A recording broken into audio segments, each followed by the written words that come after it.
J'ai réalisé que devenir maman entre 35 et 40 ans, qui était mon cas, c'était exactement le moment où la carrière bouge, change et les challenges arrivent. C'est plus compliqué au niveau de la gestion familiale, gestion professionnelle. Vous avez quand même un peu moins de flexibilité. Vous avez aussi envie de partager ce moment privilégié avec les enfants. Les charges familiales, en tout cas à mon âge maintenant, je me rends compte que beaucoup de copines laissent passer beaucoup d'opportunités à cause des charges familiales. Alors qu'en s'organisant, on arrive à faire beaucoup de choses. Les chiffres montrent que les mamans qui ont des enfants entre 0 et 5 ont plus de difficultés à faire carrière. Ce serait dommage de se priver de cette belle partie de vie qui est le fait d'avoir une famille pour une carrière. Et quand je lis dernièrement dans la presse que 30% des femmes qui sortent de l'université renoncent à créer une famille, je me dis qu'on doit les encourager à concilier les deux.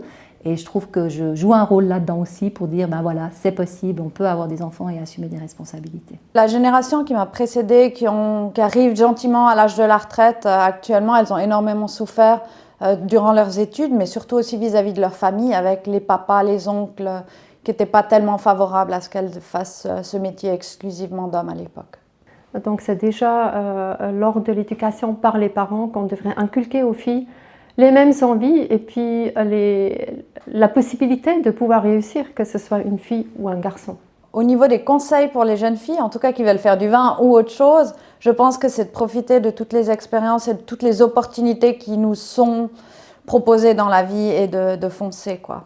Il y a toujours quelque chose qui ressort de positif. Demander des promotions, de pouvoir changer de poste. Je pense très souvent on n'ose pas suffisamment demander. Faites ce que vous aimez. Vous pouvez avoir une famille et vous pouvez avoir aussi un travail intéressant. Évidemment, ça demande une organisation, ça demande une force supplémentaire, mais c'est possible. Parce que si vous sortez du marché du travail lorsque vous êtes jeune maman et que vous voulez y revenir plus tard, c'est vraiment très très difficile. Rester soi-même. Garder son authenticité et puis surtout connaître ses valeurs et les vivre.